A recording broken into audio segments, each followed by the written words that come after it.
All right. So good to see all of you gentlemen. It's nothing official. So basically the reason why we're here is that Josh and Adrian and I had a nice Foundry talk, and we felt that it went by really quickly and it was really fun.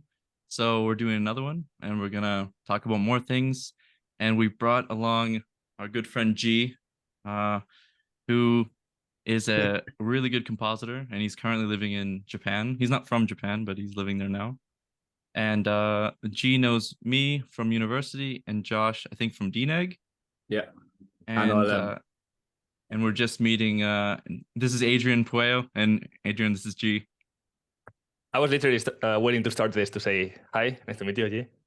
Pleasure. Nice to meet you too. So big fan of the AP tools, man.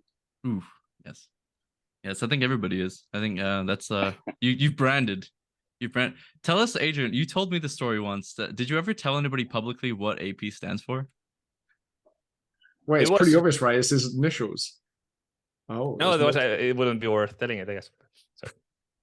So no, I mean it was like somewhere on an old website, like that no one saw, probably. So I actually started making stuff like out of boredom at flights while traveling to London in the first years, like when I was back then with you there in MPC.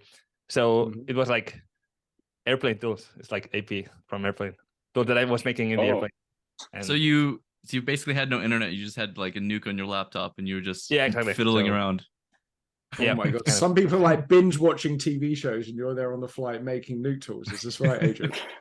Yeah, you know, like when you're like starting and Nuke seems like, you know, this new toy and holy shit, man! This is why your name comes up whenever anyone's opened up Nuke and not mine, because you were doing this and I was binge watching TV shows.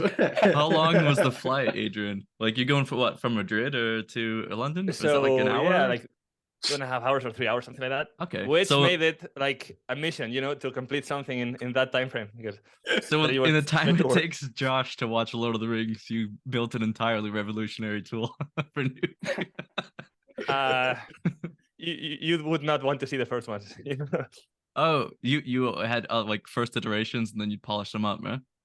Yeah, like I mean, some of them are I still use. They are like not super efficient, but they are like nice. I think you like have your personal ones.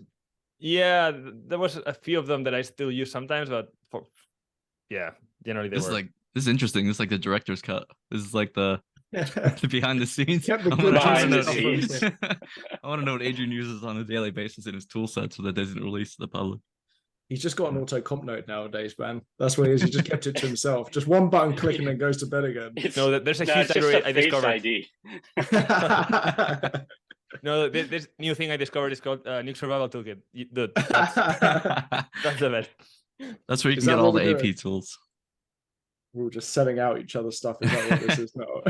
Yeah, I remember Adrian and I were like really talking about this thing for like a long time before it was ever. I think we had the icon, the like Swiss Army, which I think is just like something that I Googled and I changed the colors of or something. So I can't say that I made it, but we had the icon. Oh, this would be a super cool icon. And that was like the icon for like a year before it was actually ever a thing. But you guys did stamps as well, right? Like Tony, were you involved in stamps as well, or was it? It was a creation basically from Adrian had his own thing called Comma, yeah. And Alexei had his own things, stamps. I don't know whether I think we made the name stamps or so, or like we came up with it. Yeah. But like Alexei and I think it was Alexei and Adrian came up with it. Like the full one that you see now was developed at Trickster between Adrian and Alexei, and I just had a few inputs here and there. But Adrian did most of the coding, and Alexei had like the kind of idea and the structure of it. But it was a combination of Alexei's original tool and who's Adrian's a VFX super at Trickster. Alexei, he's a compositing supervisor, and now he's head of compositing now. Yeah, I remember using Alexei's version of it in like 2015, because we met each other in ILM Singapore around that time. Right, you worked together with him, right? Yeah, one of the best compers I ever worked with, man. Yeah, he's one of the best compositing supervisors, and now head of he's always in control, and he's always kind of like calm, and he's always got ideas. And I've never met somebody so hands-on when like he's not like a master coder, but he tries his best, and like he comes up with these crazy concoctions, and it somehow works, like kind of like a duct taped tool. And it's beautiful to see, like, because it all somehow works, and it's really inspiring to see him, like, because he doesn't just know like how to make a tool in Nuke. He knows how to like code RV, and he knows how to like make a GUI panel that like looks like something, you know. So it's like additional things that is needed to go along with an actual pipeline. So it's really impressive. Actually, speaking of like putting stuff together and not being very good at code, has anyone here been using ChatGPT for any of that stuff at all? Oh yeah. Gee, have you used it much? Have you touched it at all for any comp stuff yet? I started to, and I started to get a little bit spoiled using it, but just because I'm really trying to make sure that I understand like everything. Oh, yeah, you're studying Python, aren't you, at the moment? Yeah, I am. I was doing it a lot when I was working part-time, but I took a couple weeks ago, I became full-time again, and it's kind of put the Python studies to a halt, but it's been great so far learning it. Yeah, it's a bit of a game changer. I found ChatGPT is awesome just for learning it, because if Nuke comes up with an error, you can literally paste the error in, and it was like, oh yeah, this function doesn't exist in this version of Nuke, and actually in this one, it's like, holy shit, this is pretty great. I mean, it does bullshit quite a lot though. It does like bullshit. Yeah. Like, I don't know if that's the truth. It's I feel like I eventually exhausted it because I was using Nuke 12 at the time, so I kept telling it to write in Python 2, and I kept having these errors and pasting it back to them. I think after like 6 or 7 times, it was finally just like, you can't do this in Python 2, do it in Python 3. Started yelling at you. Okay. Yeah. With some sass. Yeah. Respond less sassy, please. I think it's great for if you like, first of all, I take old code that I've done where I was a complete numbskull and idiot, and I was like, what am I doing? And I know that the code is bad, and I paste it in and say, can you make this more optimized? And it spits out like a much better code. And then I can just type right after that, can you explain what you did? And it'll just comment the lines. And I find it super useful because you kind of already know what the code is because you kind of wrote it yourself.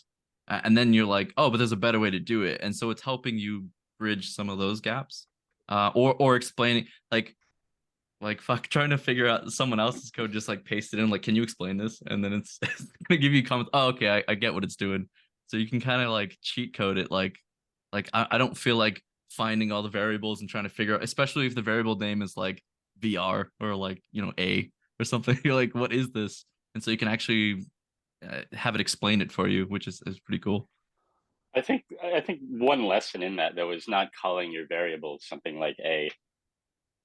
I have to say, when I was first starting out, because the only tools that were available were people probably that didn't code very well, or that were trying to keep the code really short for some reason, I thought when I started out that was like the pro. That was like, oh my god, they know what every variable means, and like, you know, P means this. The and architect.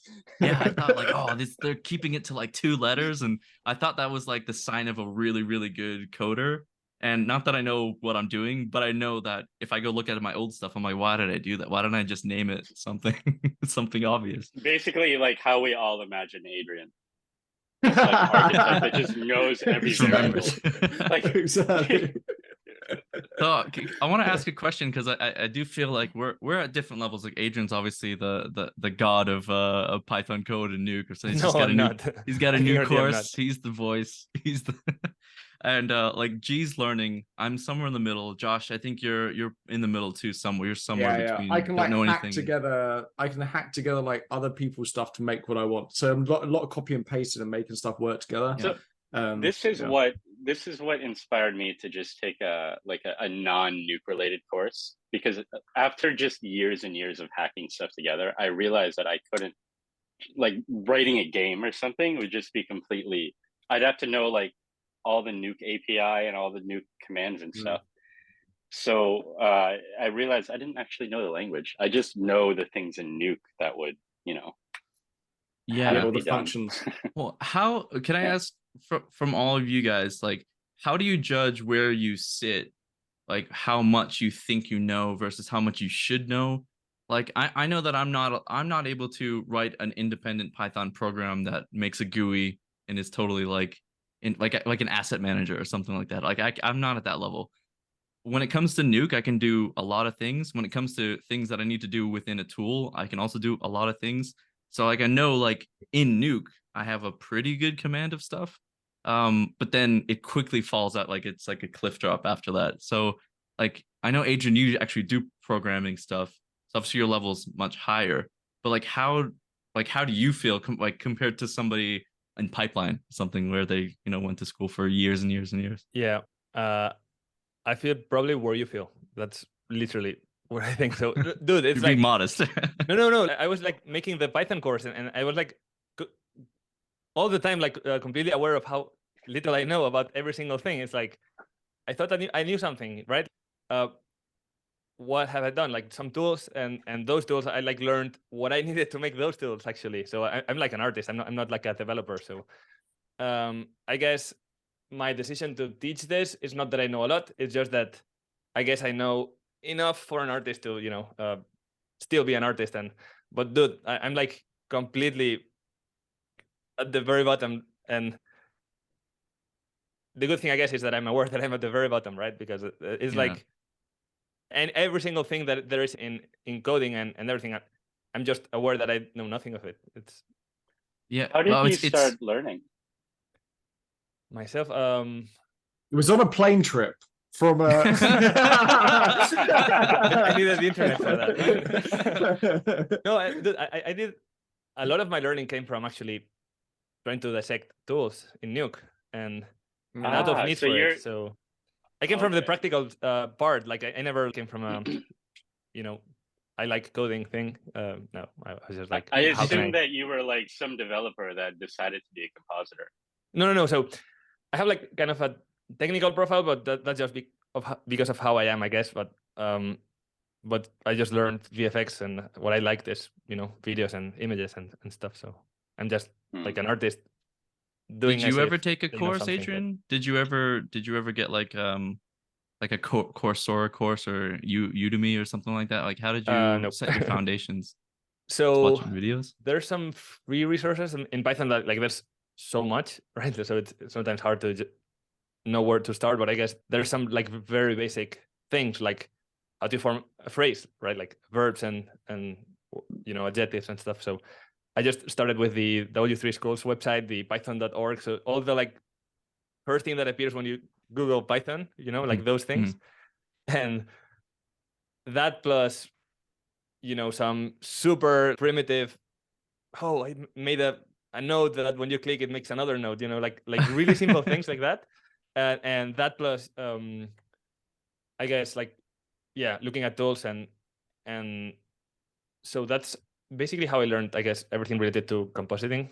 So just doing something wrong and then finding someone that did it in a better way, and it's like, oh, now I get it, right? Right. So you learn just tricks. Like, you get information, it just comes into your no. It's like you try to do it, you don't know what to do at all, but you still do an attempt. You do it wrong, but then, and that's kind of how I like.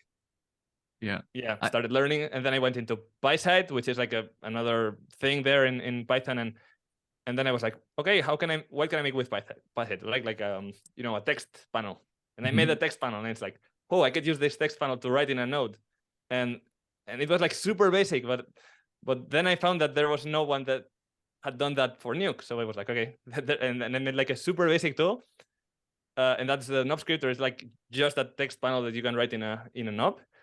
But then like people were like, hey, this is useful, and it's like, dude, it's like I don't know how to program with PySide or anything. I'm just like putting like a few lines together, and then like out of the need to, hey, it would be cool to do this, and like people like you were like a really nice thing there, like to make it like actually fun, and dude, look what I did with like, you know, these 2 lines and whatever, and then like it became, you know, the thing that gave me completely random excuses to learn this and that and that, and that's like the same with, I guess, compositing and basically anything. So just out of fun. Yes. I do think that's a good reason to watch tutorials that aren't just Nuke related, because actually half the time all the good ideas in any industry are just the ones nicked the best ideas from another industry, and no one's ever looked at this other industry and taken them. So like, for the amount of times I've done that, I mean, it's kind of crazy, isn't it? So and that's a good reason to watch Python tutorials that are doing other things, because it's probably very Mm. applicable and no one's ever gone in and dived into that other world, and you can just apply everything. I think you look like a genius, but actually it's just like, well, look, shit, they're just doing it over here. And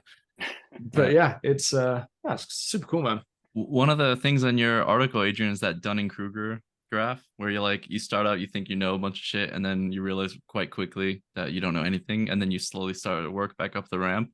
And that's one of the things, like I find myself like watching like Python videos on the side, like either simple stuff, or I tend to watch things that are like better ways to do things, like as if I'm gonna get a trick of like how to consolidate the code or something, and I just kind of want to absorb some stuff. And like the more I look at stuff, the more I realize like, oh my God, there's like, I thought compositing was complicated. This is like an industry that's like 500 times bigger than ours, with so much more years of history and like books and people and legends, and like there's no way to even come close to tackling that or saying like oh yeah, I'm like a really good Python coder, because there's just, there's just so many people that came before you that are way better and that have actual careers and doing specifically that one thing. So it's really daunting when you look at the whole thing as like, and you sneak peek into like a Python group and you're like, oh God, I have no idea what they're saying. Yeah, but that's just being a comper in general, man. You feel good for a week, and they're like, I'm rubbish, because you like work with some guys like amazing, or some guys amazing, and then you get some shot like that's been approved first version or second version. You're feeling good again, and they're like, oh no, I'm actually crap because it's taken this. It's just like, I think that's just life doing something subjective. To be honest with you, I think you feel it all across the board. How about you, G? I mean, you've got like a ton of experience in loads of different companies now, and you've got a ton of experience in different kind of like supervisor roles and things like this. Like, did you still feel like that a bit? Like, how do you feel about it? Like I thought I knew a lot and then realized I didn't.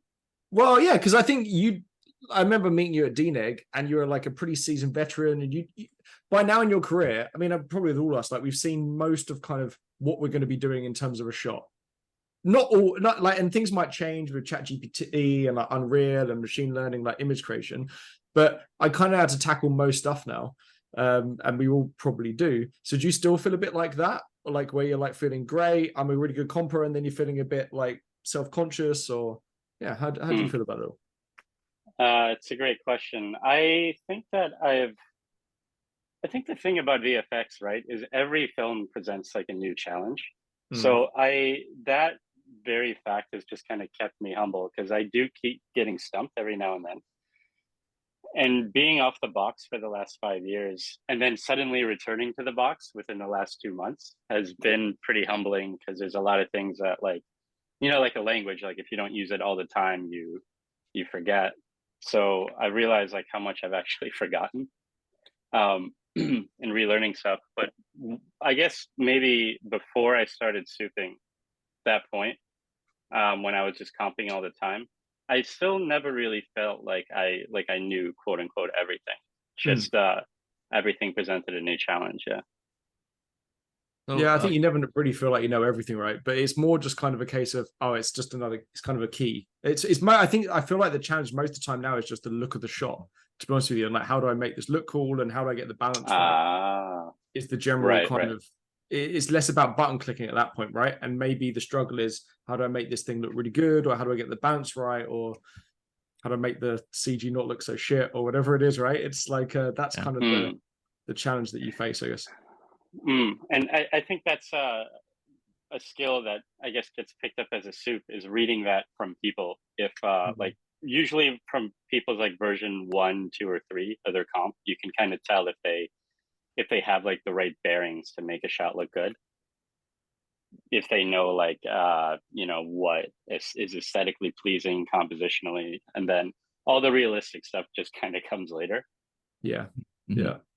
So out of interest, what would you do then? So like, if you've got 3 versions from a comper, because recently I was leading, and obviously it's slightly different, but if you get 3 versions where you feel like someone's not taking on, maybe you do a call with them, and then so what would you do in that situation? Would you like bring it up? Would you point them in the direction of reference, or like, what's your go-to in that case? If we're in studio together, sit with them for sure. Yeah. If it's fully remote, I think if I have the time, I would. So 3 versions, right? They're just not getting it. Yeah.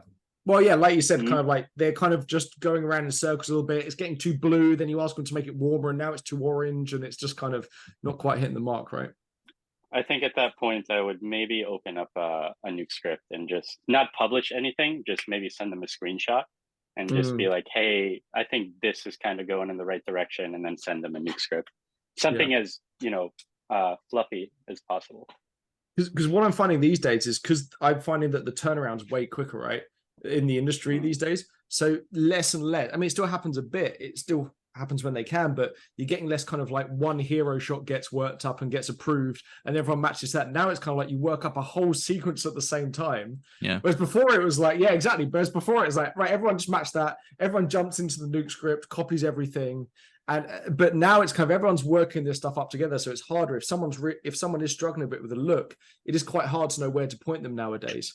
Yeah, it's an interesting change in the industry, I think, that's kind of happened in the last few years. I'd say Adrian's like nodding like a madman. Are you noticing the same then, Adrian? I am, yeah. Yeah. What would you say, Josh, stepping into like a leadership position? You said you were doing a lead in the last project. From my perspective, I've kind of learned what you're kind of doing is maintaining continuity and quality, and also trying to be the buffer between you've digested what the VFX soup wants, and then you won't show a version until you think that that's met their requirements, so they're not wasting their time in review. So like, Yeah, it's a couple things that are happening at the same time.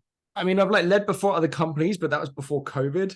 And I think leading remote is different to leading in an office personally, because in an office you can kind of get a gauge of how people are doing with shots, and you can actually like not keep an eye on them, but like you can literally see them and you can go over and just say, oh, I noticed this little thing here. Whereas remote, it's a big thing. You got to message someone on Slack, and they've got to organize a call, and they've got to share your screen. It's like less casual about it. I guess for me, I find ILP is a bit different. The hierarchy is a bit flatter, which I quite like because I'm a little bit outspoken, I guess. So it works quite well. So but for me, what I find is like, I personally don't like working with leads that try and put their look on something too much, right? It's like the worst thing in the world is when some leads trying to put their look on something, and you know that they're like, it's going in the wrong direction or whatever, or from the VFX supervisor. So I try not to be a hindrance, if that makes sense. Now, I'd argue you're right. Like, you don't want to just be kicking everything out, and it's very obviously not matching the sequence and all this stuff. But I find most of the time it's more kind of, I think, which is what you said, like consistent with the sequence, where you're doing contact sheets, checking to make sure, oh look, the sky's matching the whole sequence here, and everything is good. And then your questions that you're asking in dailies, I find are more kind of like, or maybe you do a call with the VFX soup, is asking more general sequence questions, right? Like, oh, should we make the sky warmer in the sequence? And then you're then making sure everyone whacks that note together, basically. Yeah. I try not to be too like, oh, I think it would look good if we did this a rim light here. I might suggest it in dailies, but I try not to do it in regards to like getting someone to do a version of it. Because it's just, again, because the schedule is quicker now, I don't think there's less of that. I mean, unless you can do quick, could you do 2 versions? I know it's going to be a quick thing. Yeah. But you could do a still, then I feel like that's kind of the best way to lead these days, but I might be wrong, but that's what I find. I think it depends also on the scale of the project. Like as a comp soup, if we're dealing with hundreds and hundreds of shots, maybe even 1,000, then if somebody's having an issue like what you described before, like version 1, version 2, version 3, they're still not getting it. As a soup, I don't have time to do what I said earlier, as in like create a Nuke script. So what I'm gonna do is ask a lead, somebody that I trust aesthetically. And leads right now are getting slammed, because what happens is, as a lead, you have to do shots and you have to also look at everyone else's shots and give feedback and everything. So it's I mean, I find anyway, that's the same at RP, and I think draining, it's the same at a lot of companies. It's like, yeah, it's pretty full on. Because of that. How was that in comp soup? So when you were comp souping, you weren't working on shots tool, but you were mocking stuff up, in Nuke and things like that. How is it as a comp? When you were comp souping, you mentioned that you were kind of, if it was a big show, you weren't really giving kind of like feedback. Obviously, you were giving feedback, but you weren't jumping into Nuke script so much. So was it more kind of talking directly with the VFX supervisor and client calls most of the day, or what did your like regular day look like as a comp soup? Those 2 things you said are probably most of it. Dailies, VFX soup, then there's client calls, as you said. there's preparing for the client calls, and then there's bidding. That's a big one. It's mostly Some tool spreadsheets. stuff here and there. Spreadsheets. Yeah, I mean, that's best part of the job, right? Yeah. Yeah, there's that, but there's also tool stuff, because usually at the start of a show, like I would create a bunch of tools, and then usually halfway through the show they all break. Yeah. So there's a lot of debugging and stuff. Yeah. It's like how you build a template and then the client changes what they want, and you're like, oh no, the template, what do we do? It's yeah. What And kind then of you're tools were you thinking of- making, G? What kind of tools were you making? Is it like look tools or more like technical tools? Like pipeline A bit stuff? of both. Mm. A bit of both. Just anything that looks like it's gonna repeat itself. Like we had throughout a couple projects ago, throughout the whole show, we just had these like, we had to put these like 2.5D smokes everywhere. So for example, one tool I made was just taking an effects render and then making it so that you just tweak sliders like directional light left, directional light right, emission, sky HDR, this kind of thing, placement, et cetera, so that if a junior could, when if a junior comes in, they don't know much. They don't know how to separate AOVs. They don't know how to really how to handle effect smoke. The fact that like volumes and emissions are different. Now they've just got a tool with sliders. Yeah, it's dumbing it down to the simplest, like getting only the sliders that are giving the creative output and like making it kind of count. That's kind of like what we do with tools, like Adrian, like you hide everything that you don't need and you only expose, or you make it so that, yeah, you could adjust those things if you really needed to, but the most basic stuff is at the very front of it. And like, that's going to give you 90% of what you need, basically. And then the lighters change all their AOV names and all your tools break. And that's when you. Yeah, that's an art. Like hiding what's not needed and trying to like find a pattern to what's, getting the look that you need, and then making it into something that is, like a factory of making shots that look the same as that one, but can have like the things that you want changed and anything else like not as easy, like it's just an art. Let me ask you, Adrian, because I always find this interesting about you, because you tend to have an aesthetic about you. Like everything that you do, you think about details that other people sort of bypass. Like your website looks a certain way, your tools all look a certain way, and like you can kind of tell, oh, this is an Adrian tool just by how it's like kind of set up or laid out. Is that something you're always thinking about, like on the side? Like you don't just want to make a functional thing, you want to make like a functional thing that also looks good, or like what is that about yourself that makes you go there? I think that's the 10% of it that's positive, and the other 90% is just me wasting lots of hours into completely non-important things. And if I just like focus my energy on just what's important, I could like output so many other things, I guess. But like the Python course, like I spent like a year just like making sounds and stupid things no one will notice, but it's like I don't know how to not make it that way, and I'm like just like spending so much more energy into every single thing. That's your touch though. That's like it. You can feel the polish, I guess. You know what I mean? Like some people can feel it, maybe. I guess that's the 10%. That's good. I mean, at least you're wasting your time making an actual tool that's useful, man. I made a fake copycat bloody node to make that fake YouTube video about the copycat node, right? So I spent my time doing that. So. But like, at least you're wasting your time on an actual usable tool. Man, I tried to get the Kanye West thing that you. The voice thing, which is how we should be recording this podcast, by the way. Kanye West voice. But no, I think they may have removed it from the link that you.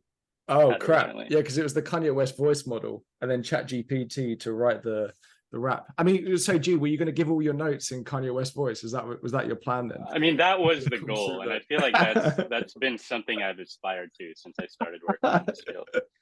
Now you got to keep practicing the voice. Yeah, exactly. What would be the best voice to receive your notes in? What would be the best? Samuel Jackson, maybe. I don't know. Samuel Jackson. Oh yeah. Fix this motherfucker. Fix your edge, bitch. Yeah, that'd be pretty. G, I got a question for you, because I think a lot of people watching this might know like me, Adrian or Josh, but they don't know you like so well.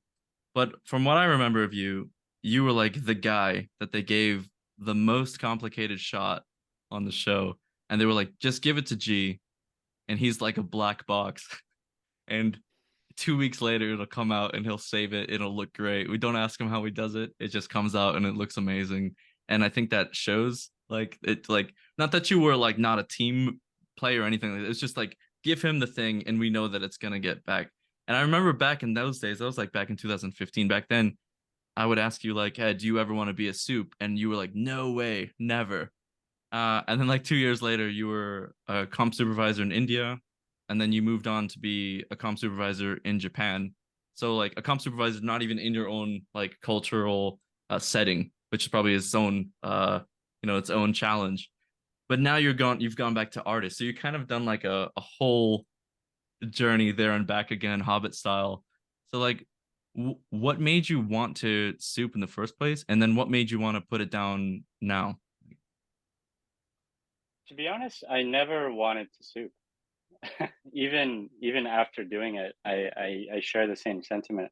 But I had some experience before I moved to India doing lead work in DNEG London, and then I went to ILM when I rejoined with you, Josh, and as an artist again, I was like, okay, yeah, I remember this is awesome, but I kept running into the same situations that you described earlier, and those situations made me, I don't know, work a lot. So I think what happened was I just wanted to be in India, because my dad was like really into India and stuff. So I went over as a lead, and what happens to many leads is they get soup responsibilities. Same thing you described earlier. But I started like having to review stuff, and I was like, wait a second, this is a supervisor's role. So I discussed with them like, hey guys, I'm gonna need some more money here. And they're like, okay, we'll give you more money, but now that means you're a soup. And I'm like, oh, okay, so I guess I'm a soup now. And then 2 years goes by, the Japan thing happens, and a friend of mine, Chris Rodo, opened this company, Megalith. It's a bunch of And XRM people, right? I think is it a lot of XRM or quite a few that have been in and out as well. Now I don't know how many, maybe 1 or 2 people from ILM are still there, 3 or 4, something like that. And I realized like the at the time Megalith was very small, so being a comper there meant being the comp soup. As we took on more projects, we got, our team grew, and of course I'm the soup, and then more and more people joined. So before I knew it, 3 years had gone by of just straight souping. So that India plus that made 5 years, and it was 5 years of me longing to be an artist again. Was there positive things that you can say about, like things that you surprised you that were fun or something during the soup era, as you say? It's really nice to see people's when somebody actually does like put their passion into it, and you see it not just like in what they talk about, but you see it in their work. I think that is it's really nice. And when you give feedback that's good, and you can see like it just affects the person in a positive way, even some people to the point of emotion, that's maybe for me like the most wholesome part of supervising. It's a really warming feeling. I think also you probably fell into souping a lot easier than maybe some other people, because you're very outgoing and like you're easy to talk to. And I think also you're known in the industry having a very good eye. Like I remember being at ILM with you, and you had this bloody Gundam shot, and it was insane. It was super cool, and it was like, but you were given the stuff because you had a good eye, right? And that's the most important thing. Like, there's a lot of people with good eyes, and there's a lot of people that are nice to talk to and like easy to talk to. But I think those two kind of make a very good comp soup. And there's obviously different comp soups who are more technical and things, but I think that's probably why you fell into it easily, if that makes sense. Because I think it's kind of the same with leading a little bit, like, because I've been doing teaching now for a while. It's like leading was just like, okay, yeah, I'm just looking at someone's work, and it's like, okay, this is not anything new. I don't need to kind of learn this because I've been practicing it. And I think it's probably the same with you in comp souping. That's why you just fell into it. Perhaps you're right. When the shows get bigger, I find that like other skill sets are required, and one of them is patience. Things like patience and stamina, and I guess being positive all the time and having to show this like positivity. And that's one of the things that I found a bit draining, is like, as a supervisor, if you're not, whatever emotion you're kind of radiating really does affect the team. Yeah. So having to constantly output these like positive energy is can be a bit draining at the end of the day. Were you in the office? Because obviously that's a little easier to do Yes. if you're remote, because you've only got to be like happy person for 20 minutes a day or whatever, right? Yeah, but if you're in the happy office, over here like, and then angry. yeah, and then you can't be like going to the water cooler being like, oh fuck, this is so bad and all this stuff, and then going back to your desk and be like, hey, it's yeah, office is tricky, man. Office is tricky for that stuff. For sure. But you also get to know and people a bit closer as well on the other side of that. Like you have a lot of interactions with people, and it's all like a professional, unless you like, shoot the shit for like the first 5 minutes of talking and then you get into it. But you can just be like having a beer with somebody after work, or you could be like getting lunch with somebody and then talking about a problem through lunch in a less professional kind of setting, which is really I've noticed that I'm always closer with people that are in the office that I'm working with than somebody that's remote. So everyone here has been working remotely for the past however. I've never worked remote a day. I've always been in the office. Yeah. But that's just by choice. That's just because I feel more comfortable there. I think I get more work done there, and I live in a pretty small apartment at the moment, so didn't want to be locked in a box. How about you, Adrian? Do you go to the set? Remote. So yeah, like for kind of supervision and all of the stuff that I need to focus on, I prefer like working at home like a lot in general. There's the things that need interactions, but like most of them I can at this stage of, I guess, my whatever, like handle quite nicely, I think, online. There's other things that just once in a while that would be nice to do like on site. So yeah, also like all the shooting and all of that part, of course it's in person, but yeah, I'm more of a remote person in this stage of my life. I guess some years ago it would be like, I remember like the year or year and something that I spent in Trickster with you, it was like so amazing, like that was super fun.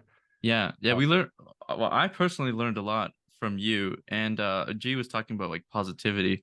One of the things that I remember uniquely about you, Adrian, is whenever there was a problem with a tool or like some ridiculous ask or challenge, you wouldn't be like most like programmers or IT people or not IT, but like pipeline. Sometimes you go to a pipeline person, no, that's impossible. I can't do that. No. Oh, you're gonna, why are you busting my balls? Well, you would be like, oh shit, that's a good question. Let me look into it. And you'd be actually excited about fixing the thing. Like you would be the person who like was excited to see a bug, and oh man, how can I squash this bug? And you saw it like it's an opportunity to learn something else. So I just thought it was very unique. I don't think I know too many people that like get excited to get a note or something like, and then we're well, like Adrian's always getting excited like that his tools are breaking or something, because I guess he saw it as an opportunity to like fix it. So I always thought that was, hold on a second, this is gonna bug me. Josh is in the position that Adrian was. Oh, okay, no, it's good. I'm lucky that it's the same as before. Right. Good. Yeah. Adrian So likes getting bugs. What's your mentality there? Like, why do you like? How do you maintain this positive? Like, why aren't you like the rest of the people that are like, God damn it, stop asking me questions, and like it works the way that it is. Stop, go away. So, I mean, I have to be honest. Like, I think I treat most things as a game, and that's definitely one at the top of the list of how gamey things are. And a big part of it is also the fact that I am an artist, and I'm not like having to do some sort of targets like for this week I have to finish this to and whatever. Like I hate that. I like learning because I want, and the moment like so like have lots of focus into something, just like you're completing a video game or something, like you're like in that mood and in the flow with that, and it's fun. The moment it stops being fun, you just turn the PlayStation off, and yeah, I guess like, so being an artist and having that as a hobby, that makes it like a game in part, and it like that doesn't mean that my actual job is not a game, but that's like another game which the more scarce it is, the opportunities to like play it, they become like more, you know, like exotic, I think. So I don't know, like that is my I like that. Right. It's You can amazing. feel it. Yeah. It's amazing that you're able to finish the tools and projects that you make with that same mentality. So I feel like I have this mentality sometime, and it helps me start things, but carrying it all the way to the end becomes a difficult part. So yeah.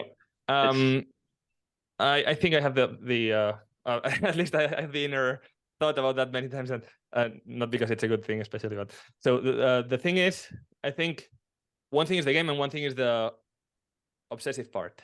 And the obsessive part makes it so that you don't know anymore if you're playing a game or you just, you know, it's like, you know, one of those, you know, things that you need to fix and put straight or something. That's kind of, you never know when one thing picks up the other. But I think that is that combination. It's not like it's just a game. It's like sometimes it's just obsession. And I think it depends on, like, for me, what helps me finish stuff is because you generally what happens is something annoys you. So like, why is no one bloody doing this? And like, that will be there for a month. And then slowly like you start doing something about it. And if you're annoyed enough about it, then I think it means you do finish it because you're like so just pissed off that it's not already out there. I think that helps personally a lot, I think. There's a big part of I want to have finished it and not have it on my mind like 24 hours. Yeah, and, like it's like exactly. Yeah, that becomes the motivator at some point, I guess. But then you finish, and then you have something new in your head, and it's like, no, like it's never ending. Yeah, it's never ending. Exactly.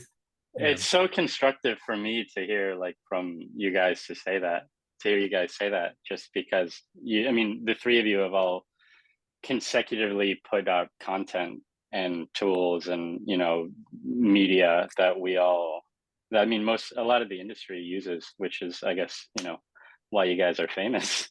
But I think it's amazing. Don't be too precious with it. Yeah. Sorry. Right. No. It's good. It's good to hear, because I mean, the fact that like you all have this kind of same drive, which I guess is driven by like an obsessive annoyance that it has to work and you have to finish it. And then by the time you finish it, boom, you're on to the next thing that you're probably going to finish as well. Yeah. But I think a lot of people think that the minute they release it, they can't iterate on the thing. Right, that's the problem. Like that mindset, you're not going to finish anything because you're going to be nervous to release it. Like Adrian, right, as Tony was saying in Trickster, he released a tool. There's an issue with the tool. It's not like, oh, why did I build the tool? I've got to start. So no, okay, I'll just fix the tool. Release. Okay, there you go, everyone. There's an update for the tool. And I find, because like, for instance, there's a few compos I know who are really, really good, and they're really, really good compos because their attention to detail is insane. But they've got a ton of personal projects they've never finished because they won't release it until it's perfect, and it just there's other people as well, but it's just like it's just release the thing and then you can just version up. It's exactly the same as you do as a comp. And it doesn't have to be perfect. I think it should be the way that you want it to be. Like you need a standard for yourself, but it doesn't have, like, it's better to do something at 90% quality and release it than 100% quality that sits in your documents folder or something, you know, your desktop. So like personally attacked. So, you know, I think starting things is really fun, and I have the same passion that Josh has. Like I feel like there's these gaps and these holes that like, why isn't anybody filling this gap of knowledge? And the more years that go by, you don't see it, the more you feel like, well, maybe I could say something about that topic, or maybe I could make a tool that, like, I remember when I started to be able to build tools, all of the tools that I was using, like say a glow tool, like everyone's made a glow tool, but it came time for me and I was like, well, I really wish a glow would do this specific thing, and that's it. And I was like, well, I don't see any other tool doing that one thing, so I guess I'll have a crack at it.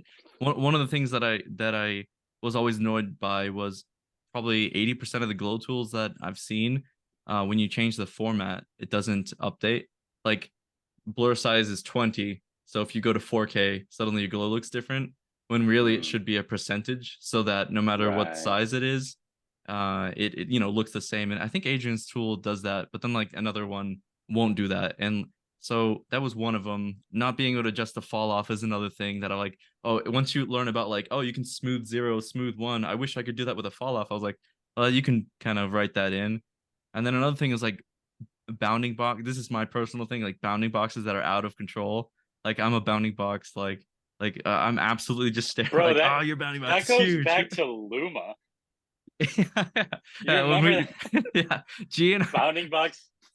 G and I worked at Loomis, the first company that we worked for, and they had to stop for like the production on the floor and go around and make a public announcement like, "Hey, somebody just had a bounding box of like 5 million and it broke everything in the company.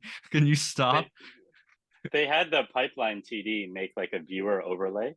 Every time like a bounding box exceeded 100 pixels, you would get this overlay that said bounding box too big. Yeah, and now it's built into The Nuke. a light on top of your computer just flashes and everyone points at you, and it's it was the shaming of it was shame. It was literally, I think it was text that was red and huge, like a big text that would actually increase in opacity as the bounding box got bigger. Yeah. It would be That's like the bigger it genius. was, the more obvious it was. So when I started NPC London like 10 years ago, there was a guy whose job it was, I think it was a comp as well, but his job was like Nuke support. So if your script wouldn't run on the farm or it kept airing out, he'd kind of have a look at it. And that guy, man, half his time was putting remove nodes in to keep RGB8 and bloody just cropping stuff and setting merge nodes to B. That like being the bounding box. That was it. And you just like hated it. You were just so like bitter by the end of it. Because it's just always just bounding box. Card 3Ds are another thing, right? Like use a card 3D and that can go out of control. And it's some corner pin that's just a bit bonkers. Exactly. I've had to fix a lot of people's issues on the farm, and they're like convinced that like, oh, the farm is messed up or there must be a broken tool bug, and they're like, can you look at it? And I'm like, yeah, this just isn't optimized. You try to transform with a giant bounding box like 40 channels and do a defocus on it, like I don't like some crazy thing, and I'm just remove the channels, keep your bounding box in order, don't do things that are super heavy to process without pre-comping. It's basically like the 3 things you got to do. That's so cool to like I have so much admiration for like that obsession that you have with those things. Even like with the the tools that I made, like the version 2, which was much better than the 1 for some reason, and then I just run them by the Tony Tony quality control, and dude, they became so much better just because of the no, don't make that, and like no one cares about that, like just the super practical approach to it. That was super, Tony's like the food critic from Ratatouille. He comes in and you're like, your Nuke tool, and you're just shaking as he's like using it. I feel like so secure when I use tools from the survival toolkit, even my tools. I don't download it from anywhere else. I use those ones because I know that they went through the Tony thing, There was a lot that I had to do to a lot of those tools that people don't know. Like I had to kill a lot of channels, and I had to fix a lot of bounding boxes, and I had to do a lot of like quality control. And like personally, I never want to see a tool without a mask and a mix, because I don't like to see key mixes in the middle of, like, if it's a tool, just I think 95% of tools can have a mask and a mix, and it's so easy to implement, because like Adrian, you showed me that way, like the copy node and everything, or the merge copy. Anyways, it's so helpful, and I'm always just adding tools and adding these features and tools, and just trying to make it as like user friendly as possible. Yeah, it's so fun. Like I love it when like I don't talk to you for like 5 months, and then I just receive an audio on WhatsApp. It's like, dude, I found something on your tool. There's like this bounding box, It's like, I he's talking about the other day. I forget what tool. I think it was AP Glow, which I've used countless to hundreds of times. AP Glow, and I noticed that one of the bounding box things, like I tried to expand it, and it only expanded in width, and I was like, what's going on here? And I discovered an Adrian bug, and I was like, Emma, it's like finding God's mistake or something. It's like, oh my God, what happened? Adrian instantly books a flight, gets his laptop, time to fix some tools. Like to New Zealand. Yeah, exactly. How about you, G? Like, I mean, it's very different, I think. Like, I mean, I build some tools, but not that many. But like, it's very different. Adrian and Tony's tools, these like your tools, which are for a team with a specific purpose on a project. I think. Like, how is there any like learnings that you found at all in that stuff? Going back to the whole version, knowing that you can iterate things as you go, has been a big, I guess, eye opener for me. It's just every so our recent project, 2 projects ago, we had to build tools that were compatible with the sequences because the sequences had letters in them. So you'd have like sequence 70, sequence 80, and then there'd be like 80A, 80B, 80C, and then there'd be like 80A, and they'd go up to like 3 times. Like new, and newest, 80 new, newest, and So that was a learning experience for me because I kept having my tools break because somebody would find like a new bespoke sequence that wasn't there before. So all the tools had to modify. One being like there was a tool I built that would bring in the edit ref for each one, line it up to the comp with the correct timing and stuff. And it became difficult to import them because of the constant shifting of the sequence names. So having like the code be more dynamic in that sense was a big eye opener. But situations like that, But that's a whole different ballgame, isn't it? Like that's a tool basically building on the pipeline because it's got to dial into shotgun and like to pull frames and all sorts of stuff or whatever package you're using for that kind of stuff. So it's that's a fun game to play. I mean, and I guess this is where like big studio versus small studio kind of comes in. Like in a big studio, you would generally have like dedicated pipeline TDs or Nuke TDs, Adrian types that would that would be like you just file a ticket and then like 5 minutes later you get something. You book them a flight. Get him a ChatGPT subscription.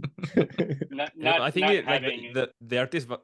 Sorry. So the artist type is like super important. Like the person that is actually able to prototype. I'm just thinking Alexei, and I think you and I are probably also more in that ballpark there. Like just making the proof of concept that is like the worst code possible, but it kind of shows what things should do. You could even use it for some time until the pipeline team screams and stuff, but like that's super important in order to, because that's the only people that actually know what the artists need, and the pipeline team, I think from a pipeline perspective, is super hard to like understand the intricacies of how people are working actually with the image. So one of the things that Alexei taught me at Trickster, that what I take from him at least, is like not to be afraid to just like go in. Like too many people are scared to break something, but then if you combine it with like Adrian's approach, like, okay, if it breaks, you fix it, and then you learn something. And like I think the deep shame that somebody might feel, you got to put that like ego aside. Like you're doing this because it's gonna make workflows better, and it's gonna break. Just assume it's gonna break, and then you can fix it, and hopefully you can fix it really quickly without too much things catching on fire. But like the kind of bravado that like to just jump in and like, okay, let's try it, let's do something. I think that's it's like a bravery thing. It's just like, yeah, okay, well, this needs to be done and nobody else wants to do it, so I'll do it, this kind of thing. It's an amazing testament to how small the industry is and how things come full circle. Like you bringing up Alexei and the fact that like you both worked with him, because that was the person that inspired me to do tools 7 or 8, however many years ago it was, because everything he was doing like just seemed like magic to me at the time. And it was just basic stuff like setting a knob default in your menu, like just things like that. It'd be like, whoa. And that like just kind of pushed me to do tool stuff. And what's amazing though is like the 3 of you are doing that, but on an entire industry scale. I think there just needs to be more people like brave enough to put stuff out, really. So that's what it's like. You just need to not care. Like I always thought when I put something out that I was probably wrong, and then somebody would comment, and then I'd learn, and I assumed that I would just get comments like, hey, that's not the right way to do it, you dumb idiot. like so oh, okay, cool, now I know how. And it was kind of like a hoping somebody would correct me if I was wrong.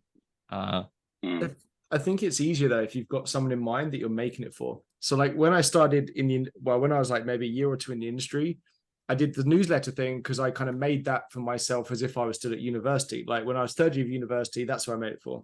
And then for like my courses, it was kind of like for the juniors who I was working with, I'm like, oh yeah, I'm noticing that they're not getting this stuff. So it's kind of less of it.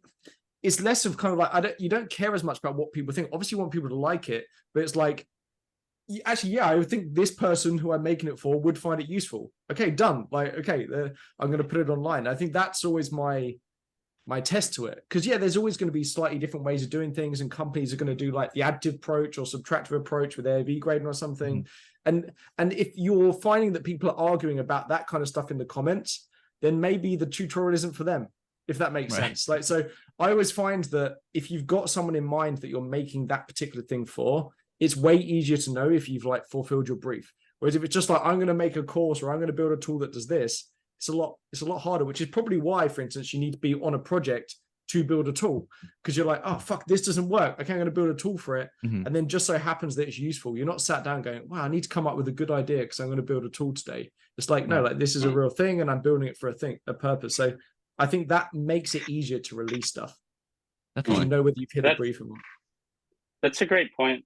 It makes me think about how, like, as becoming a soup and a lead, like we start modifying how we comp to be human readable for everybody else. And for me, like since I started like really doing Python scripting, it's affected how I do Nuke scripts now as well, in the sense that, like how we talked about earlier, always naming your variables correctly, setting up your Nuke scripts so that they are, when a human looks at them, maybe there's some more shuffle nodes than need to be, but they're there just because when you view that shuffle node, you know instantly what's happening. So it's a lot more easily readable. Or like instead of how you don't. Sorry.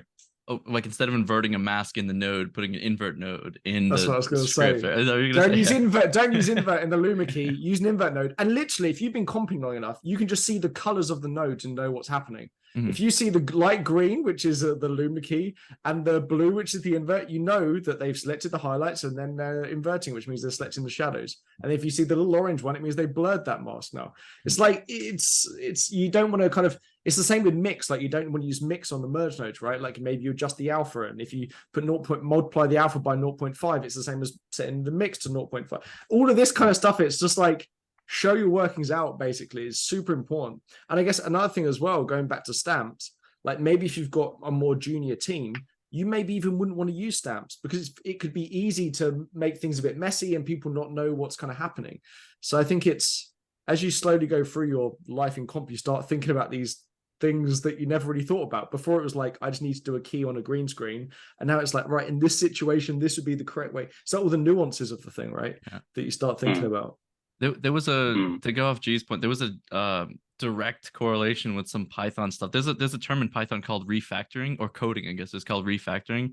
And the definition of it is beautiful. It's like making the code perform the same thing in a more optimized and easier readable way. And that relates like to Nuke scripts. I mean, a script is just a node-based like code, basically, you know? And that just relates it so much. Like you can make something, like the first step is to make something look good and make something work. And then especially if you need to hand that to somebody else or make a template out of it, the refactoring part of it is to get it to be as fast as possible, as easy, readable as possible, only expose the sliders that you need to, like you strip out all the complications and you just make it perform the best possible way, but like the simplest way also. It's kind of a beautiful mantra or something. Mantra. But yeah, it's no, go ahead. It's super, I think it's super easy to like get caught in like the ego. You have to like resist the ego temptation, because there is this temptation to do something in as few nodes as possible, and then you see like seeing a Nuke script with just like 7 nodes, but they're all like working through internal challenge, versus having things shuffled out, this and that. I mean, which one is more human readable? The one that's shuffled out, of course. It's the same thing in coding, right? Like you can use 1-letter variables, you can do things in a certain way that will work, but when you look back on the code, you're like, I have no idea what this does, even if you're the one that wrote it. Same thing looking at a Nuke script, even if you're the one that did the comp, you look at the tree a month later, maybe you have to revisit it a month later, but if you did it in a way that isn't human readable, it just adds to the complexity and the amount of time it takes to get back into your script. Yeah. And if another person has to pick it up as well. I mean, the simplest thing that I can think of, to like highlight this thing would be a lot of people when they're doing effects, they like glow every, like say you have like 5 branches of stuff and there's a glow on each one and they're all the same value and everything's being plus together. And it turns out like this could look exactly the same, maybe even a little bit better if you just plus them all and then do one glow at the very bottom. And it's just like a reordering of stuff. But now you have 4 less glows and everything is a bit more optimized. And then also when you look at stuff above that glow, it just runs really fast because you're not looking at the result of 5 glows. So like there's like these, the way that you kind of structure things, even you can like structure things in a more beautiful way almost. It's like the script is like its own art form. And you're like, oh, I don't need that actually. I don't need this kind of stuff. I can like make this super simple. The VFX is like, this comp looks like shit. And you're like, check yeah, out my you should script. see the note tree. Daily screenshots of the Nuke script. That's it. That's the all last, it is. The last frame a of my PIP. comps are always a picture of my node drop. You just put it in the slate. Yeah, exactly. Yeah, but check Marvel comments like, hey, this is a really beautiful script. But here's the notes. There's something I always show to my students when they are starting, and like you just open Nuke, go to the script editor, and just write import this and press Control Enter, and it will show you the Zen of Python.